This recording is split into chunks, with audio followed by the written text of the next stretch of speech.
चलिए आइए, मैं एक रिटायर्ड शिक्षक, आज के समय में एक धुन चला है जो काफ़ी लोगों को आकर्षित कर रहा है। उसी धुन पे ये 4 स्टेंजा है। पहला है नेताओं के लिए, और दूसरा है बूढ़ों के लिए, तीसरा है शिक्षक और छात्र के संबंध में, और चौथा है साला और साली का जो संवाद होता है उस पर। चलिए आइए पहले नेताजी से शुरू करते हैं। चौथे पास पढ़ल बड़ नेता खातिर लड़ेला, चौथे पास पढ़ल बड़ नेता खातिर लड़ेला, अपने खूबे चर तार दोसरों के चरे द। कबले हम चराइब बकरी राइटिंग लिख के द, कबले हम चराइब बकरी राइटिंग लिख के द। कि टप टप चुई नाही झोपड़ी ई गारंटी लिख के द, कि टप टप चुई नाही झोपड़ी ई गारंटी लिख के द। काहे आला कातारा तू दिले बड़ कम हो, काहे आला कातारा तू दिले बड़ कम हो, एक सीजन चले गाड़ी हो जाला बेदम हो। हमरो घर बनैब पक्का राइटिंग लिख के द, हमरो घर बनैब पक्का राइटिंग लिख के द। बुलडोजर के करा पर चलैब अब की फाइनल लिख के द, बुलडोजर के करा पर चलैब अब की फाइनल लिख के द। फाइनल दो नेताजी। चलिए अब बूढ़ा के लिए। ताला चाबी छूटल जाला काहे खिसियाल हो, ताला चाबी छूटल जाला काहे खिसियाल हो, कितना लगाई मरो दुखाला हो।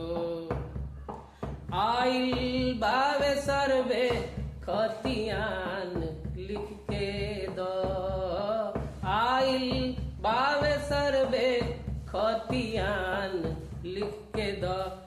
खेतवा केकरा नावे करब ई गारंटी लिख के द, खेतवा केकरा नावे करब ई गारंटी लिख के द। चलिए शिक्षक और छात्र के लिए। फॉर्म रुआ भरेनी माइयो के साइन खोजेनी, फॉर्म रुआ भरेनी माइयो के साइन खोजेनी, खोजनी आधार दुनु सगरो निहारेनी। फॉर्म रुआ भरेनी माइयो के साइन खोजेनी, खोजनी आधार दुनु सगरो निहारेनी। प्रैक्टिकल में नंबर असो कम देनी जी, प्रैक्टिकल में नंबर काहे कम देनी जी।